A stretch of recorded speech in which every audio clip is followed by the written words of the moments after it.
Story 1. The beginning of the haunting. It was the kind of place that made you feel uneasy from the very first step inside. Our new house was like something out of a nightmare. We had no idea what we were walking into. The Perron family moved into a large farmhouse in Harrisville, Rhode Island in 1971. It was supposed to be a fresh start for us, but from the moment we arrived, something was off. It wasn't the house itself that was inherently strange. The worn-out wood, the dusty furniture, the narrow hallways, they were all things we could handle. We had lived in other old houses before, but this one felt different. Cold, even when the sun was high in the sky. Dark, even when the lights were on. It felt as if the walls themselves were watching us. Waiting. We were a family of 7, Dad, Mom, my 4 sisters, and me. I was the oldest, just a teenager trying to make sense of everything. But it wasn't just me who felt it. My sisters Cindy, Nancy, Christine, and April felt it too. They were younger, more vulnerable, but even they knew something wasn't right. It started small, just a few odd occurrences that you could almost explain away. We'd hear footsteps in the halls, but when we checked, no one was there. The air would grow inexplicably colder in certain rooms, as if the temperature dropped 20 degrees in an instant. Then there were the noises. At night, the house would creak and groan, like a ship drifting on the sea, rocking and moaning with every gust of wind. But sometimes, it wasn't the wind. It was something else. Soft whispers, echoing faintly from the walls. It was only at night that the house seemed to come alive. It was like it had its own heartbeat. And then came the smells. Rotten, decayed, like something had died within the walls. We couldn't explain it. None of us ever could.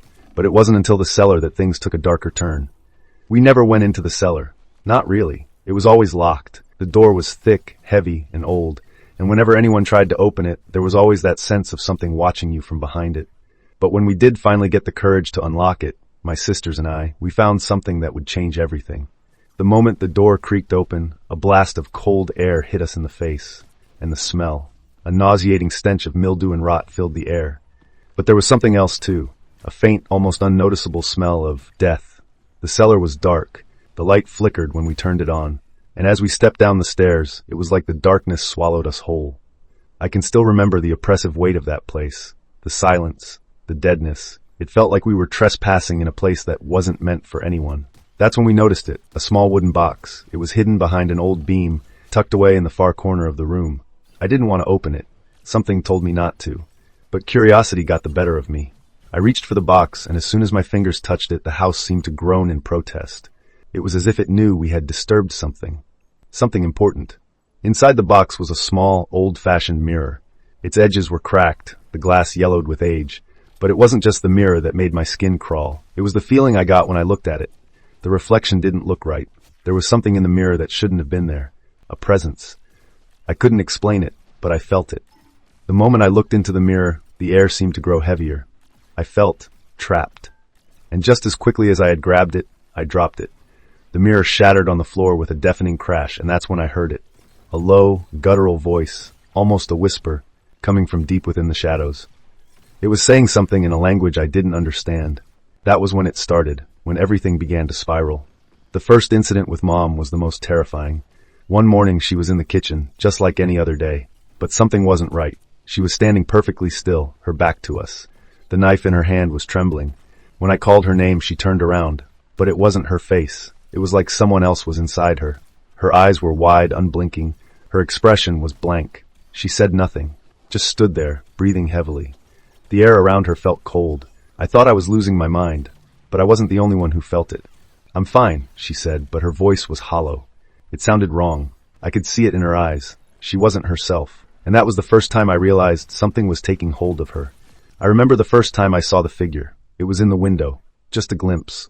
A woman standing in the corner of the yard, staring at the house. When I blinked, she was gone.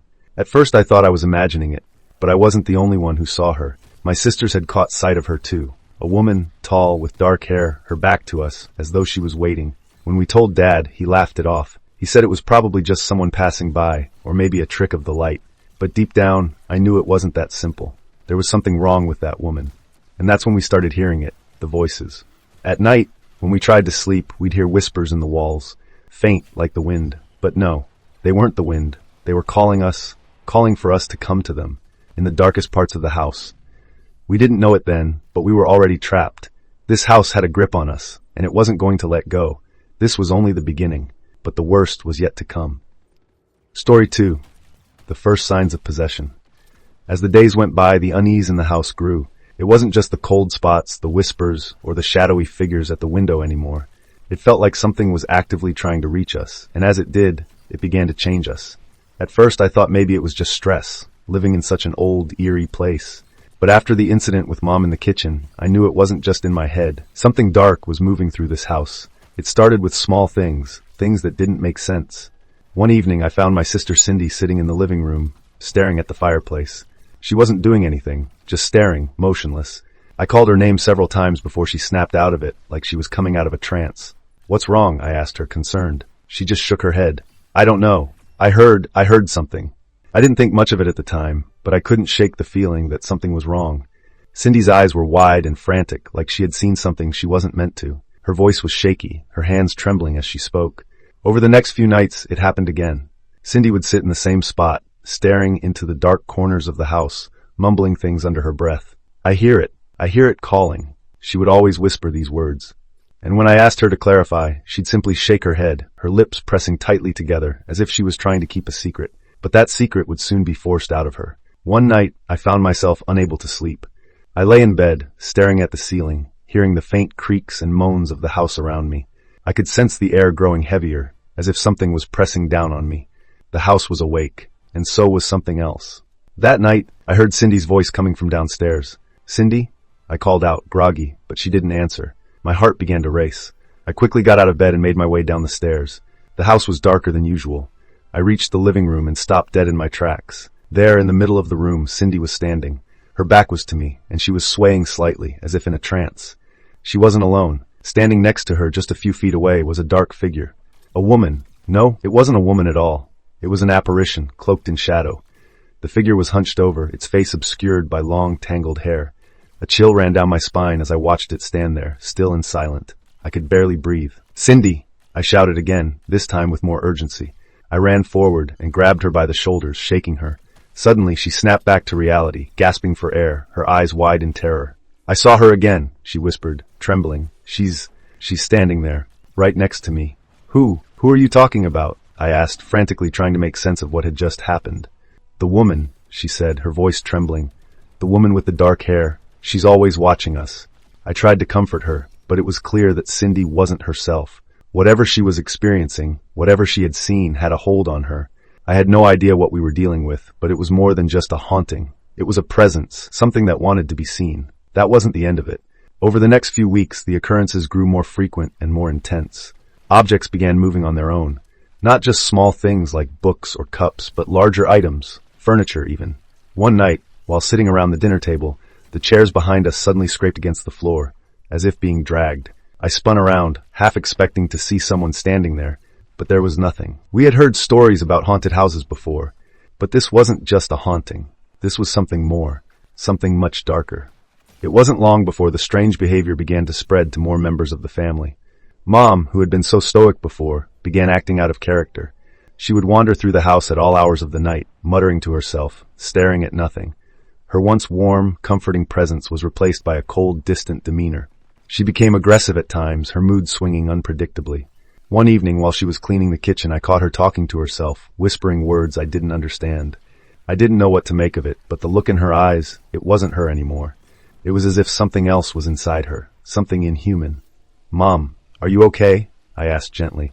She didn't answer at first. Then, in a voice that wasn't hers, she whispered, "You have no idea what's coming. The house has claimed you. It owns you now." I didn't know how to respond. It was like she was trying to warn me, but at the same time her voice sounded alien, like she wasn't speaking to me at all. That night the house felt colder than usual. The air was thick with tension. We had already endured weeks of these bizarre, terrifying occurrences, but nothing could prepare us for what would happen next. It was that night, in the dead of winter, that the true terror of the house came to life. Story 3. The First Full Encounter. The wind howled outside that night, its cold breath rattling the windows as if it, too, was trying to get inside. The house groaned with age, each creak and moan sending shivers down my spine. We had all learned to ignore the strange sounds by now, the whispers, the footsteps, the low growls that echoed through the walls. But tonight, something was different. There was an unmistakable weight in the air, a heavy, oppressive presence that pressed down on us like a physical force. Mom had been behaving even more strangely than usual. She had stopped cooking dinner, pacing the house with a frantic energy. Every now and then she would pause in the middle of a room, staring at nothing, her face frozen in a blank expression. I tried talking to her, but her responses were distant, fragmented, like she was there, but not really there. It was as if she was trapped in a world that didn't exist. I had just finished dinner with the girls, and we were all gathered in the living room, trying to pass the time. The warmth from the fire provided some comfort, but the air still felt suffocating. Cindy was once again sitting on the couch, staring into the flames, her eyes glazed over. I tried to talk to her, but she didn't respond. It was the same trance-like state I had seen before. And then it happened. A loud crash from upstairs startled us all. We froze, staring at each other in silence. It wasn't the kind of sound that could be explained away by the house settling. No, this was deliberate. Something or someone was moving around upstairs. I stood up, my heart pounding in my chest. "Mom, did you hear that?" I called, but she didn't answer. I looked over at Cindy, but she wasn't even looking at me. Her eyes were still locked on the fire, her face pale and expressionless. The air seemed to crackle with static, the hairs on the back of my neck standing on end. My instincts screamed at me to run to get out of the house, but instead, I took a deep breath and grabbed a flashlight, determined to investigate. I made my way up the stairs, the old wood groaning beneath my feet. Every step seemed louder than the last. When I reached the landing, the light flickered. I cursed under my breath and kept moving. As I walked down the hallway, I couldn't shake the feeling that I wasn't alone. The shadows in the corners seemed to grow darker, more oppressive. I glanced behind me, half expecting to see someone standing there. But there was nothing. I reached the bedroom where the noise had come from, my hands shaking as I reached for the doorknob. It turned easily, as if someone had been waiting for me. The door creaked open, revealing a dark, empty room. The furniture was untouched, but something was off. The air was thick with a strange, metallic scent, like the smell of old blood. My breath hitched in my chest as I stepped inside, my flashlight illuminating the space, and that's when I saw it, a figure standing in the corner. It wasn't a person. It was a shadow, but it was more than just a shadow. It was something alive, something dark, something twisted. The figure was hunched over, its face hidden in the darkness, but I could feel its eyes on me, cold, empty eyes that burned into my soul. I took a step back, my heart pounding so loudly I was sure it would burst from my chest. The shadow seemed to shift, moving closer, its form growing more defined with every passing second. It was like a black mist, swirling around itself, but with an unnatural weight. I could feel it in my bones, a coldness that seeped into my skin, making my limbs feel heavy and numb. And then it spoke. Its voice was low, guttural, almost like a whisper, but it echoed in my head. "You should have left." I froze, unable to move. I wanted to scream, to run, but I couldn't. The shadow was drawing closer, its form twisting and contorting like it was trying to fit into a shape it wasn't meant to be. It took everything in me to tear my eyes away from it. I turned, my legs trembling beneath me, and fled the room, slamming the door behind me. I didn't stop running until I reached the safety of the downstairs living room. I burst through the door, gasping for air, my body shaking uncontrollably. Cindy was still sitting in front of the fire, staring into the flames. Mom was nowhere to be seen. What was that?" I gasped, my voice hoarse. Cindy turned to look at me, her eyes wide with terror. "It's here," she whispered, barely audible. "It's always been here, watching us, waiting." I didn't know what to say. I was paralyzed with fear, my mind racing as I tried to make sense of what had just happened. Was it a ghost, a demon, or something even worse? I looked around the room, desperate for an explanation, but all I saw were the same familiar walls. Nothing had changed, except for the feeling, the presence. It was stronger now, more real. And whatever it wasn't going to leave until it had claimed us all. Story 4, The Dark Ritual. That night, after what felt like hours of silence, something shifted. The house was still, but the air felt charged, like the calm before a storm. I couldn't sleep, none of us could. I kept replaying the terrifying events upstairs in my head, trying to make sense of the shadow I had seen, the voice that had whispered those chilling words to me. It wasn't just a haunting. It was as if something was trying to communicate, trying to control. But the worst part? It wasn't over. In fact, it had only just begun. The next day, everything seemed off. Mom wasn't herself at all. She wandered around the house in a trance, her eyes vacant, her face pale. She barely acknowledged us when we spoke to her. She wasn't eating or sleeping, just pacing, muttering under her breath in a language I didn't recognize. I tried to talk to her, but it was like she didn't hear me. Her gaze would slip past me as if I wasn't there at all. It was terrifying to witness. She looked broken. Then came the whispers. Quiet at first, like a distant hum in the back of my mind. But as the days passed, they grew louder. They were coming from all around us, whispering, chanting, as if 1,000 voices were speaking at once. It felt like they were coming from the walls themselves. I wasn't the only one who heard it. Cindy had been acting even stranger, her eyes constantly darting to the corners of the room, as if she was afraid to look directly at anything. She started speaking in fragments, her voice trembling, as though she was trying to say something but couldn't quite form the words. "She's calling us," Cindy would whisper, her eyes wide with fear. "She's getting closer." I didn't know what to do. We had no idea who she was, but we could all feel the presence now. It was suffocating. It was everywhere. One afternoon, while Mom was in the kitchen, I heard a loud crash from upstairs. I rushed to the stairs, my pulse quickening. The shadows in the hallway seemed thicker, darker. There was a palpable sense of dread in the air. I stepped cautiously up the stairs, each footfall echoing in the silence. When I reached the top, the door to the attic was ajar. The attic, always a place I avoided, was wide open. I could hear movement coming from within, like the sound of someone pacing, dragging their feet. But when I peered through the door, all I saw was darkness. The air was thick, and the smell of decay hit me like a wave. I hesitated, but something urged me forward. The whispers grew louder now, more insistent. The house seemed to be alive, pulsing with a rhythm of its own. I stepped into the attic, my flashlight cutting through the darkness.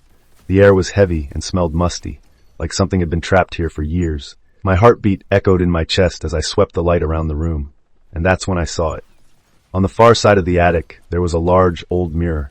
I didn't remember it being there before. It was tall, with ornate edges, its surface cracked in places. But the worst part was the reflection. It wasn't my own. In the mirror, I saw a woman standing in the same spot, her back to me. Her hair was dark, tangled, and long, covering most of her face. She was hunched over, her hands gripping the edges of the frame like she was holding herself up. The reflection of her body was contorted, as though something was wrong with it. Her shadow seemed to stretch unnaturally behind her, moving as if alive. I froze. The whispering grew louder, more frantic. I couldn't tear my eyes away from the reflection, even though everything inside me screamed to run. Then, as if the mirror had a mind of its own, the woman in it turned. I couldn't see her face. It was covered by the hair, but the air grew cold and the whispers turned to growls. Her head tilted unnaturally to the side, and for a moment I felt as if I were looking into the very depths of hell itself. Her eyes, if you could even call them that, were hollow, black pits of emptiness. And as I stared into them, a voice whispered directly into my ear, "You are mine." I stumbled backward, heart racing, nearly tripping over my own feet. The flashlight slipped from my hand and clattered to the floor, the beam bouncing wildly. The woman in the mirror didn't move, but the shadows behind her began to writhe, twisting as if alive. I ran out of the attic as fast as my legs would carry me, slamming the door behind me.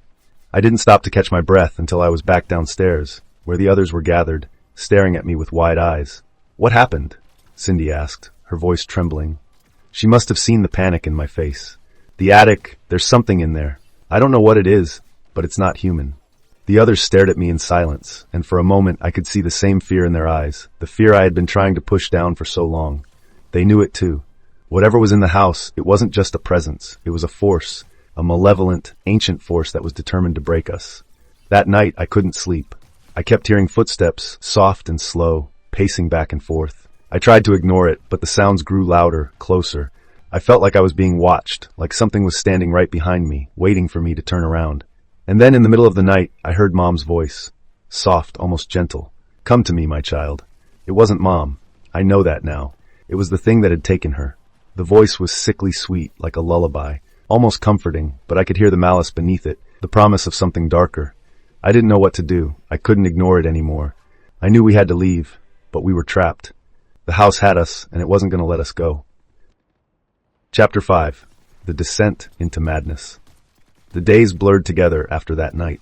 We were all walking around in a daze, each of us holding on to whatever shred of reality we could. Mom's behavior grew even more erratic. Sometimes she would stare blankly at the walls, her hands trembling as she muttered under her breath. Other times she would lash out, snapping at us for no reason at all. It was as though whatever had taken hold of her was using her, manipulating her, pulling her into something darker, deeper. I remember the first time I saw it, that thing that wasn't her. I'd gone to check on her late one evening, after hearing strange noises coming from her room. I knocked on the door, but there was no answer. The silence on the other side was suffocating. My gut told me something was terribly wrong, but I opened the door anyway. The room was dim, lit only by the pale moonlight streaming through the window. Mom was sitting at the foot of her bed, staring at the floor, her hands clasped together in a tight, unnatural grip. Her face was a mask of emptiness, her eyes wide and unblinking. I approached cautiously, my heart hammering in my chest. "Mom?" I called, my voice shaking. She didn't respond. I reached out to touch her shoulder, and the moment my hand made contact, she jerked away violently, her head snapping around so quickly I thought her neck would break. Her eyes locked onto mine, wide unblinking, and for the first time I saw the true terror in them. "It's not me," she whispered, her voice hoarse like someone else was speaking through her. "It's not me. It's her. She wants you. She wants all of you." I froze, the blood draining from my face. My mother had never spoken like that before. Her voice was barely a whisper, but the words hit me like a slap to the face. The air around us grew cold, like a freezing wind had swept through the room. I stepped back, but she didn't move. Her gaze stayed fixed on me, and I could feel the weight of her stare, like she was trying to pull me into the depths of her madness. The next morning, the atmosphere in the house had shifted. It was more oppressive, heavier, as if the walls themselves were closing in. I couldn't shake the feeling that something was lurking just behind every corner, waiting, watching, and following our every move. We all tried to continue with our lives, going to school, doing chores, but we were always on edge. The house was no longer a home. It was a prison. Every room felt like it was alive, watching us, whispering things we couldn't understand. Then it happened again. One afternoon, while I was in the kitchen, I heard a loud crash from upstairs. It was followed by an eerie silence, and then scraping. A slow, deliberate dragging sound, like something heavy was being dragged across the floor. I grabbed a flashlight and rushed up to investigate, my hands shaking. As I climbed the stairs, the temperature seemed to drop with each step. The house felt colder than it ever had before, like it was absorbing all the warmth, leaving us frozen in its grip. I reached the top of the stairs, and there it was, the source of the noise. The door to the attic was wide open, and the air around it felt thick, charged. The smell of decay was stronger now, almost unbearable. It was as if the house was festering, rotting from the inside out. I stepped forward, my flashlight cutting through the darkness. The floorboards creaked beneath my feet, and then in the distance, I saw it, the shape. A dark figure standing in the center of the attic, barely visible in the shadows. It wasn't human. At least, not anymore. It was tall, its form lanky and contorted. Its face was a blur, a featureless mask of darkness. Its limbs stretched unnaturally long, twisted at odd angles. It was like a shadow that had taken shape, an entity that had crawled out of the very walls. I froze, my breath catching in my throat. The figure didn't move. It just stood there, as if waiting for me to make the first move. But then, it did move. It slowly turned its head towards me, and for a moment I thought I saw something. Eyes. Dark, hollow eyes, fixed on me. I couldn't look away. My heart raced as if it was trying to escape my chest. The room felt like it was closing in on me. Then in a voice that was nothing like my mother's, it spoke. "You shouldn't have come here." The words were slow, drawn out, like they were scraping their way through the air. I could feel the cold seep deeper into my bones as it spoke. My legs felt weak, like I was about to collapse. I knew I had to run, but my feet wouldn't move. "She belongs to me," the voice continued, sounding more guttural now. "All of you do." I backed away slowly, my pulse hammering in my ears. I didn't dare take my eyes off the creature, not even for a second. It was closing in on me, its long fingers stretched out, ready to snatch me up. I turned and bolted down the stairs, my footsteps echoing in the silence. I didn't stop until I was downstairs, panting, sweating, my heart racing. My siblings were huddled together in the living room, their eyes wide with terror. "What is it?" Andrea asked, her voice trembling. "It's here. It's in the house," I gasped. "We need to get out, now." But deep down, I knew we couldn't leave, not unless we confronted what was inside. The house wanted us, wanted to break us, piece by piece. It was no longer just a haunting. It was a battle, and we were losing. Story 6. The Exorcism. The tension in the house was unbearable. The air itself seemed to pulse with malevolent energy, and it felt like we were constantly on the edge of something horrifying. We were desperate. Our family was falling apart, and nothing seemed to be able to stop the dark forces that had taken hold of our home. One night, after another terrifying encounter with the creature in the attic, we knew it was time. Mom, Dad, and all of us had seen enough. We couldn't go on living like this. The torment, the whispers, the shadows that never seemed to leave us. Something had to be done. Mom had refused to seek help for so long. She had insisted that whatever was happening to us was just a phase, just something we could work through.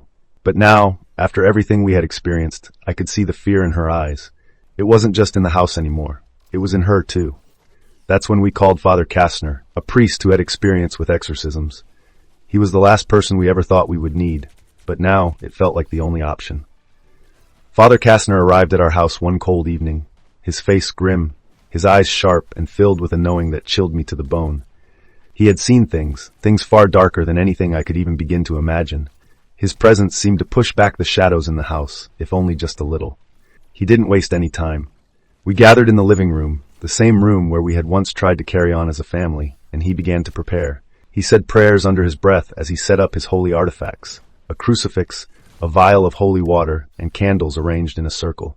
The atmosphere grew even more oppressive, as if the house itself was trying to resist. "Keep close to me," Father Kastner said, his voice steady and calm. "Whatever happens, do not break the circle." We all nodded, too scared to speak. It was as though the air had thickened, becoming heavier with each passing second. My mother was trembling, but she stood tall. The last shred of her strength was in that moment. Father Kastner began the ritual, his voice echoing in the stillness of the room. The prayers were in Latin, ancient words that carried a weight I could feel in my bones. He spoke to them with such conviction that it was as if the very words themselves had power to drive the evil away, power to fight back the darkness. The first few minutes were silent, but then the temperature in the room began to drop. I could see my breath, white and frozen in the air. My heart pounded in my chest as I stared at the flickering flames of the candles. That's when it started, the low, guttural growl. It came from the shadows. We all turned toward the sound, but nothing was there. The growl intensified, and then we heard something else. A whisper, so faint I could barely make out the words. "Leave. Leave me alone." The voice was unmistakably my mother's, but there was something wrong with the way it sounded. It was distorted, as though something else was speaking through her. My stomach twisted as I realized the entity was playing with us, toying with us. Father Kastner didn't falter. He continued the prayers, louder now, his voice growing stronger. But the growls grew louder too. The shadows in the corners of the room seemed to shift, undulating, as if something was moving just outside the reach of the light. And then, we saw it. It wasn't just a shadow anymore. It was an outline, a figure, tall, twisted, and dark. The air in the room seemed to pulse with its presence, and I felt a cold, sickening sensation in my stomach. It was moving closer to us, its form more defined now, like it was coming out from the walls, drawn to the power of the exorcism. "I will take her." The voice hissed again, louder this time. It was no longer just a whisper. It was a scream, a wail of pure anguish.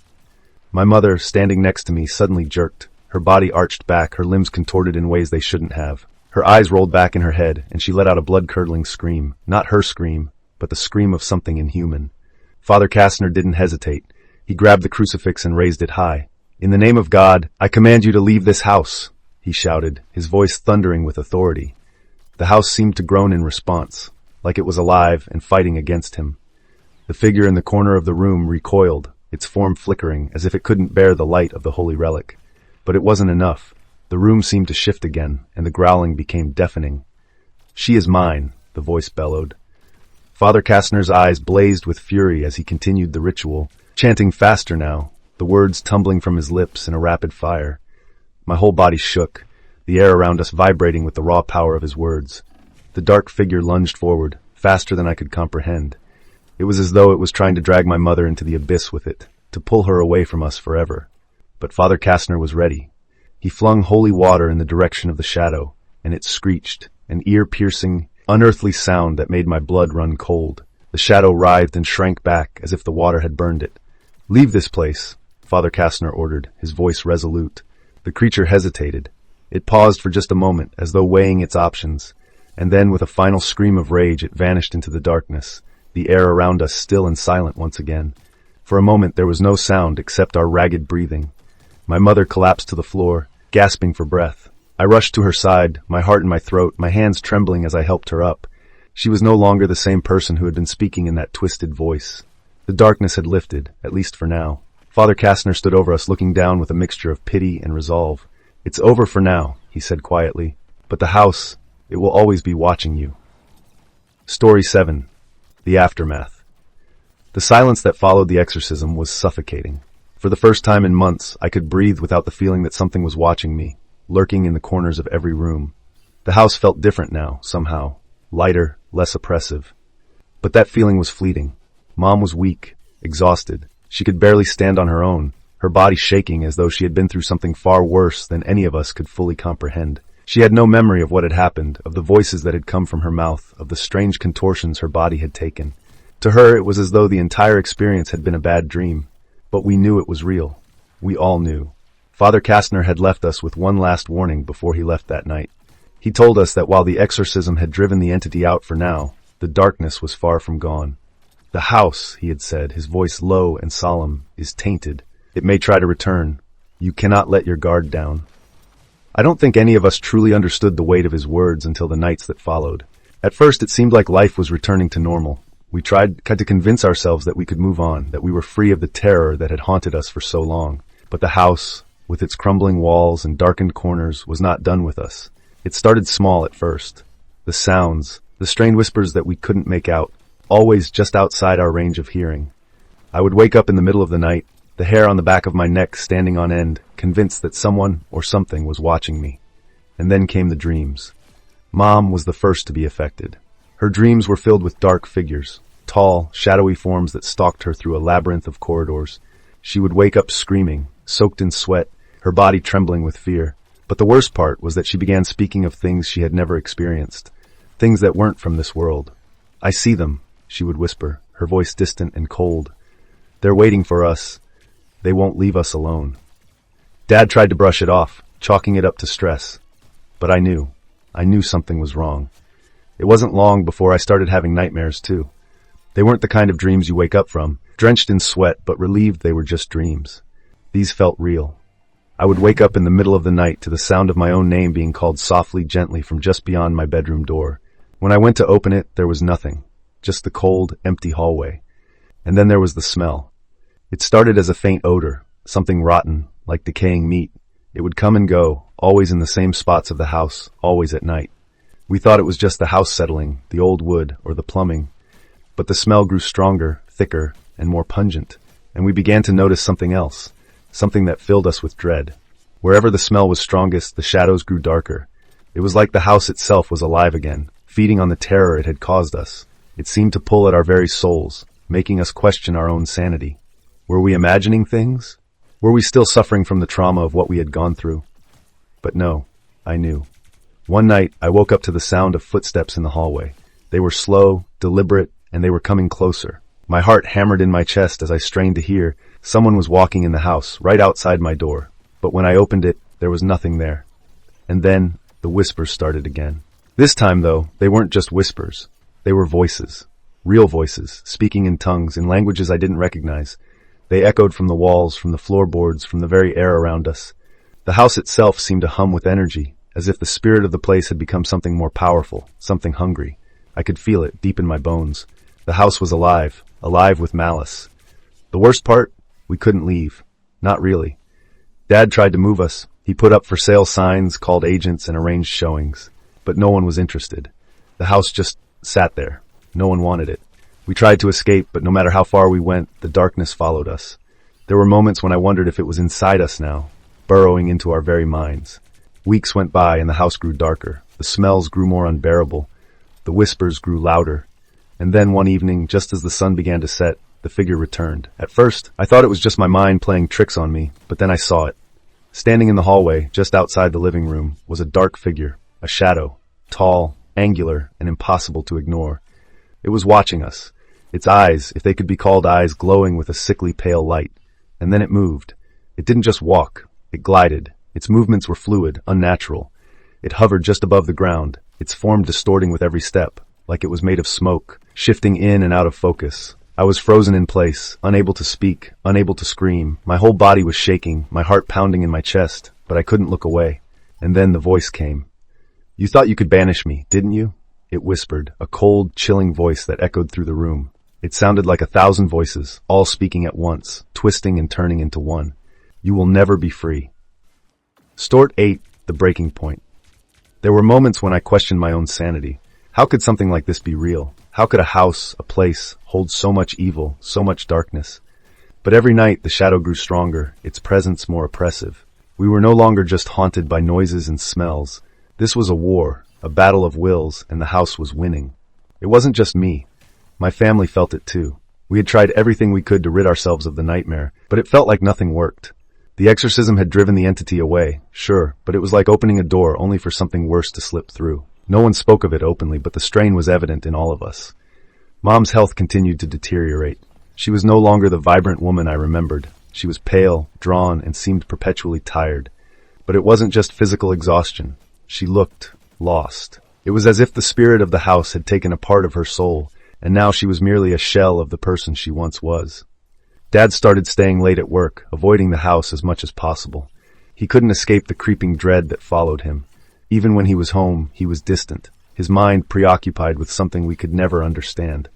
It was on one of those nights that I saw something that would haunt me forever. It was late, far past midnight. The house was quiet, unnervingly so. I had grown used to the whispers, the smells, the creaks of the house settling, but tonight there was something different. It was as if the house was holding its breath, waiting. I was lying in bed, staring at the ceiling, unable to sleep, when I heard it, a knock at my bedroom door. At first, I thought it was just my imagination. The house had a way of playing tricks on me, making me hear things that weren't really there. But then it came again. Knock, knock, knock. I froze. My blood ran cold, my heart pounding in my chest. I didn't dare move. The silence after the knocks was deafening. The house was alive again. I didn't open the door. I couldn't. But I heard something that sent chills down my spine. A soft, guttural whisper, low and cruel, just beyond the door. You're mine now. It wasn't Mom's voice. It wasn't Dad's. It was deep, menacing, like something ancient, something evil. The kind of voice that no human could ever produce. I wanted to scream, to run, but my body was frozen, paralyzed by fear. The knock came again, this time more insistent. It wasn't just a knock anymore. It was a pounding, like someone or something was desperate to get in. In a haze of terror, I forced myself to move, to crawl out of bed. My hands were shaking so violently that I could hardly grip the door handle. But when I opened it, there was nothing there. No shadow, no figure, just the empty hallway. But I could feel its presence. It was there, waiting. I could feel its eyes on me, boring into the back of my skull, and I knew, deep down, that it was just biding its time. It wasn't done with us. It would never be done with us. I slammed the door shut and locked it. But that didn't stop the feeling of being watched. It didn't stop the whispers. They followed me, like a constant presence in the back of my mind. Every time I thought I was alone, I would hear them. The same whispers, the same voice. You belong to me. The next morning, Mom didn't wake up. At first, I thought it was just the exhaustion finally catching up to her. But as I walked into her room, I knew something was terribly wrong. She was lying in bed, but her eyes were wide open, unblinking, staring at the ceiling. Her mouth was slightly open, as if she had been gasping for air, but no sound came out. The room was eerily still. I ran to her side, shaking her, calling her name, but she didn't respond. It was like she wasn't there, like she had already left. And then, just as I was about to scream for Dad, I heard it. A whisper, right in my ear. It's too late. She's mine. I spun around, but no one was there. There was only silence. By the time Dad came home, it was too late. Mom was gone. The doctors said it was some sort of medical event, a seizure or stroke, but I knew the truth. She hadn't died of anything natural. She had been taken. The house had claimed her, and I was next. That night, I couldn't sleep. I stayed awake, listening to the whispers, watching the shadows dance along the walls. I was too afraid to close my eyes, too afraid to fall asleep. And then, just before dawn, I saw it. The shadow, the figure. It was standing at the foot of my bed, staring at me. This time, I could make out its face, or what I thought might be its face. It was distorted, twisted, like it was wearing a mask made of shadows and darkness. It had no eyes, no mouth, just empty hollow sockets where its face should have been. And it spoke. You will join her soon. I screamed and bolted upright, but the shadow was gone. It wasn't just gone, it had faded, like smoke dissipating in the air. I knew then that there was no escaping it. No running, no hiding. The house had consumed us, all of us. Story 9, The Aftermath. The house was quiet, too quiet. For days, there was no sign of the shadows, no whispering voices, no oppressive feeling hanging in the air. It was as if the evil had just disappeared, but deep down, I knew better. We left the house shortly after. Dad never fully recovered from the trauma, and I don't think he ever will. We moved away to start fresh, to escape the memories. But no matter how far I went, I could still feel the weight of the house pressing down on me. The nightmares, the whispers, they followed me. Years passed, and life moved on. But every time I saw an old house, every time I stepped into a darkened room, I felt the presence again, the shadow, the evil. It was always with me, lurking just beneath the surface. And I realized that I would never truly escape it. The house had claimed us all. Some of us had been lucky enough to leave it behind, but for others, like my mom, it was too late. For her, the house had been a prison, and it had taken her soul, and I would never forget it. No matter where I went, no matter how many years passed, the haunting would never truly be over. The house, its dark influence, would always be a part of me. But there's one thing I know for sure. The real horror is not just what happened inside that house. It's what followed us. And it's still out there, waiting for its next victim. The story of the Perron family is one that has haunted me for years. A chilling reminder that some forces are too powerful to escape. Even after everything we've been through, the house still lingers in the dark corners of my mind. This is the story of the real Conjuring. And I warn you, if you ever step foot into a place like this, you may not leave the same, if you leave at all. Thank you for watching, and remember, sometimes the scariest things are the ones you can't see. Until next time, did you enjoy this content? Share your thoughts in the comments below. Support us with a like and subscribe so our channel can reach more people. Thanks for watching until the end.